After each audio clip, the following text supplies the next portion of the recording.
안녕하세요. 몸신 한의사 한지루입니다. 오늘은 콜레스테롤 수치가 높다는 진단을 받았을 때 많은 분들이 겪는 고민과 궁금증에 대해서 이야기해 보도록 하겠습니다. 혈액검사 결과 콜레스테롤 수치가 높게 나오면 내 심장에 문제가 생겨서 일찍 죽는 건 아닐까, 혹은 중풍 같은 중대한 질병이 생겨서 마비가 오는 것은 아닐까 하는 걱정이 앞서기 마련입니다. 그래서 많은 분들이 이제 의사가 처방한 고지혈증 약, 혈중 지질 농도를 낮추는, 특히 이제 스타틴 계열의 약들을 먹어야 할지 말지 고민을 많이 하게 됩니다. 하지만 막상 고지혈증 약인 스타틴 복용을 하려고 하면 이제 이 약을 평생 먹어야 한다는 부담감이 크게 느껴지죠. 더불어서 이제 주변 사람들한테 나는 고지혈증 환자야 라고 이제 인식되는 것도 큰 부담으로 다가올 수도 있고요. 이런 건강관리 제대로 못해서 만성질환이 생긴 사람으로 보일 수가 있기 때문이죠. 자기 관리가 안 되는 사람, 이렇게 오인될까봐 또 주변 시선을 인식하게 되죠.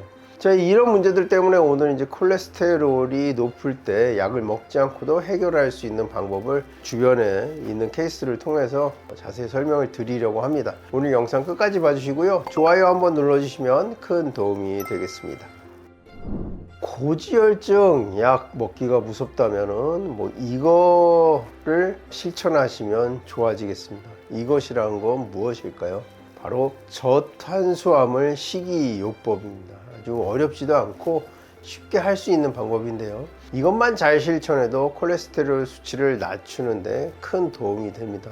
주변에도 이제 혈액검사상 콜레스테롤 수치가 300이에요, 350이에요, 이렇게 나쁜 콜레스테롤이라고 말하는 LDL 수치가 너무 높다, 이런 이제 이야기를 고민을 하시는 분들을 볼 수가 있죠. 근데 이런 분들이 약을 먹는 걸 아까 꺼려 한다고 말씀을 드렸잖아요. 근데 약을 먹기를 꺼려 하는 게 이제 남의 시선 때문이기도 하지만, 콜레스테롤 약에 대한 논란이 의사들 사이에서도 굉장히 갑론을박을 하고 있어요.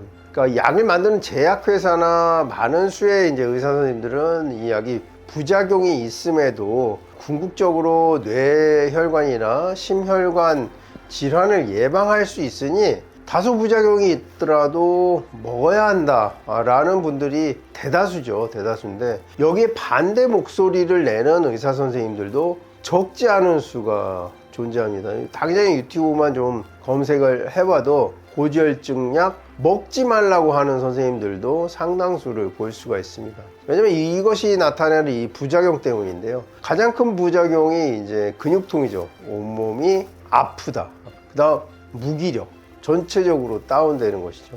이런 것이 단순히 이런 증상뿐만 아니라 우리 몸에 위해를 가할 수 있다는 게 이 고지혈증 약을 먹지 말라는 의사 선생님들의 이제 의견이죠. 그럼 어떻게 하면 이 약 없이 혈중 지질 농도를 낮출 수 있을까? 오늘 이제 설명을 드리려고 합니다.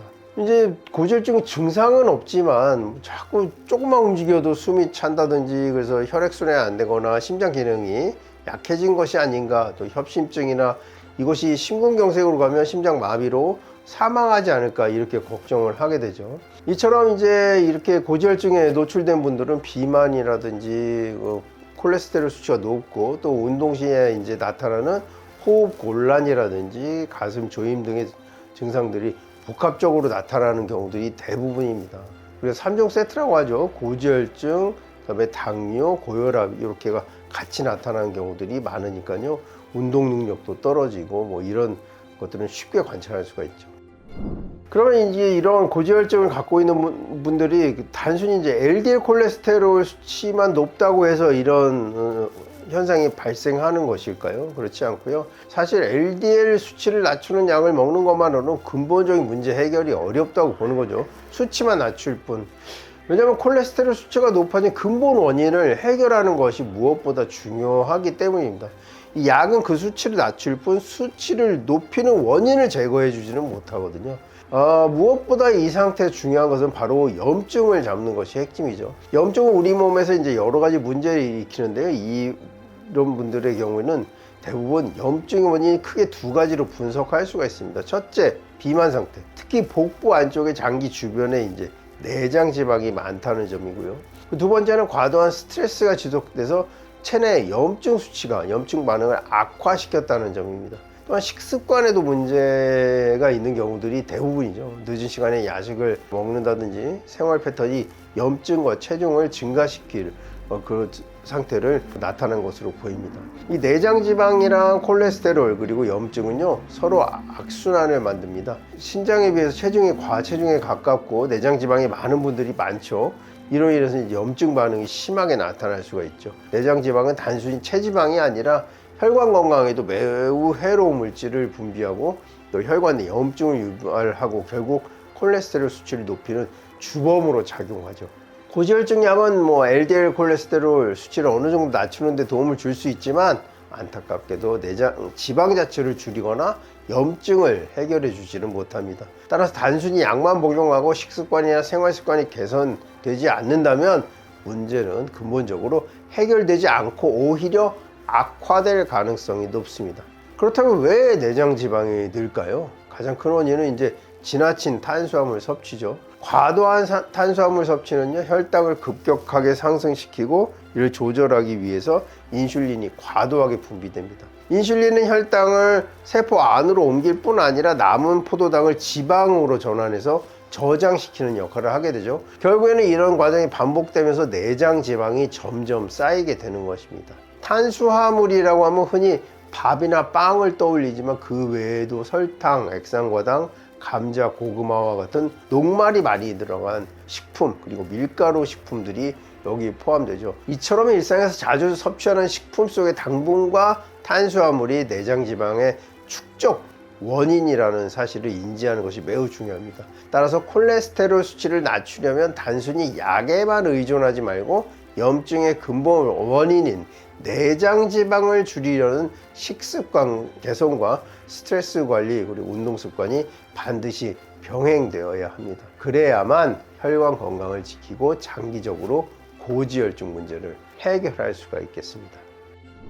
내장 지방을 줄이고 체내 염증을 효과적으로 억제하기 위해서는 저탄수화물식, 특히 케톤식을 실천하는 것이 매우 효과적입니다. 여기에 간헐적 단식을 병행하면 체중 감량은 물론 내장 지방 감소에도 도움이 됩니다. 저탄수화물 케톤식이라는 것은 이제 탄수화물 섭취를 제한하고 대신 지방과 단백질을 충분히 섭취하는 식사법인데요.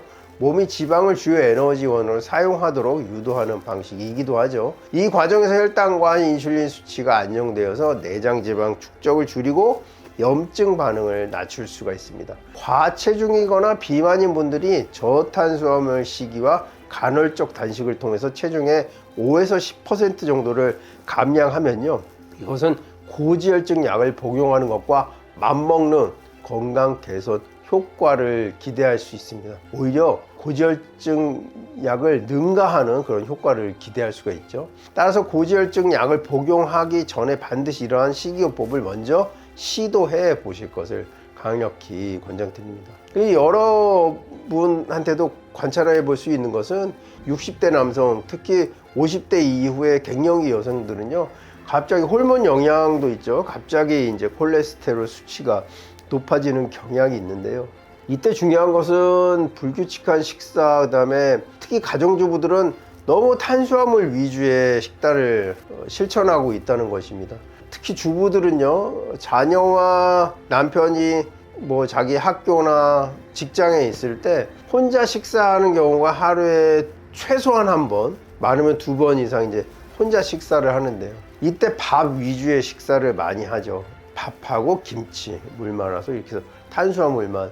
연세 드신 분들이 저희 한의원에 와서 저는 고기도 안 먹고 그런데 콜레스테롤 수치가 너무 높다고 해서 아유, 고기를 안 드셔서 그래요. 밥만 드시니까. 들판에 방목하는 소들도 풀만 뜯어 먹는데, 사료 안 먹는 소들도 풀만 뜯어 먹는데 도축해 보면 그 안에 지방이 얼마나 많습니까?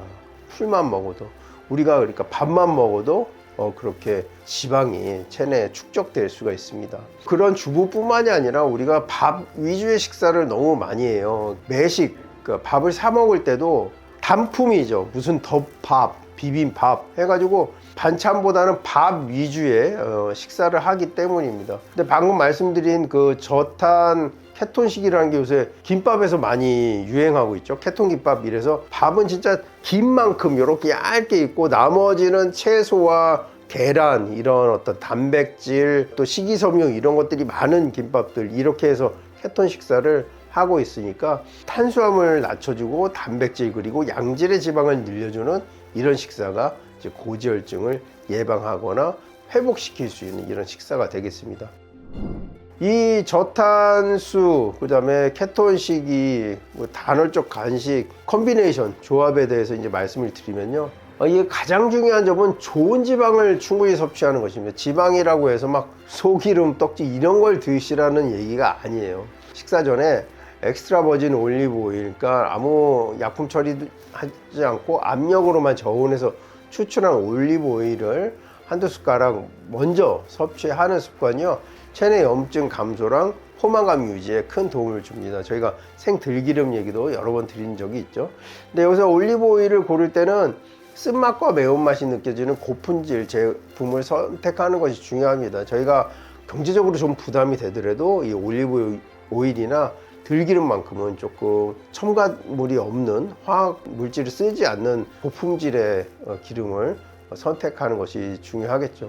이런 맛이 나는 올리브 오일일수록 폴리페놀 등의 항산화 물질이 풍부하게 함유되어 있죠. 아주 씁쓸하죠. 또한 식사를 할 때는요, 이 십자화과 채소, 그러니까 양배추나 브로콜리, 청경채, 케일 이런 것들을 200g 이상 준비해서 올리브 오일을 뿌려서 먹는 것을 권장드립니다. 이 채소들은요, 식이섬유와 항산화 물질이 풍부해서 장 건강에도 도움을 주고 염증 완화에도 효과적입니다. 한 10분에서 15분 정도 천천히 오래오래 씹어 먹으면 포만감이 오래가서 식욕 조절에도 큰 도움이 됩니다. 충분한 단백질 섭취도 필수입니다. 삶은 고기라든지 수육 같은 거죠. 계란, 두부, 낫또와 같은 고단백 식품을 소량 자주 섭취하면요, 근육량 유지와 신진대사 활성화에도 효과적이겠습니다. 간단한 요리로는 대패 목살 기름이 없는 부위로 살짝 데쳐서 시금치와 함께 이렇게 야채랑 샤브샤브로 먹는 거죠. 아니면 삶은 계란과 낫또를 곁들이는 방법도 있죠. 간식으로도 좋고요.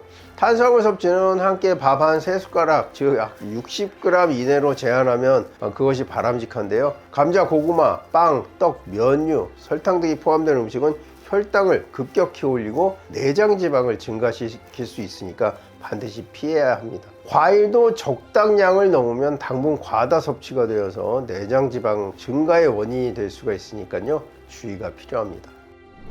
또한 식사 후에는 15분에서 20분 정도 가볍게 걷는 것을 추천드립니다. 이 활동은요, 식후 혈당 급상승을 완화해서 체내 대사를 개선하는 데 도움을 주겠습니다. 특히 혈당 조절이 어려운 분들에게는 매우 효과적입니다.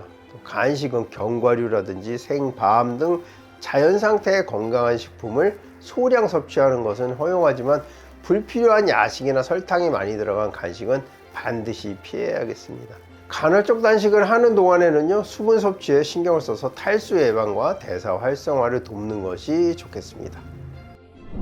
고지혈증으로 고민하시는 분들도 고지혈증 약이 먹고 싶지 않은 분들께 말씀을 드리자면요, 체중 감량과 내장 지방을 줄이기 위해서 저탄수화물 케톤 식이와 간헐적 단식을 한 달 이상 꾸준히 실천해 보시길 권해 드리겠습니다. 자기 체중의 5에서 10% 정도 감량하면 되겠고요. 실천 후에 혈액 검사 수치가 개선된다면 굳이 고지혈증 약에 의존하지 않아도 될 가능성이 매우 높습니다. 약이 필요 없을 수 있어요. 약 복용에 따른 부담, 부작용을 피하면서 건강을 자연스럽게 회복하는 길이 될 수 있을 것입니다. 자, 오늘 준비한 영상 여기까지고요. 영상 끝까지 봐주셔서 감사합니다. 더 궁금하신 점 있으시면 댓글 남겨주시면 성의껏 답변해 드리도록 하겠습니다. 지금까지 몸신 한의사 한진이었습니다. 감사합니다.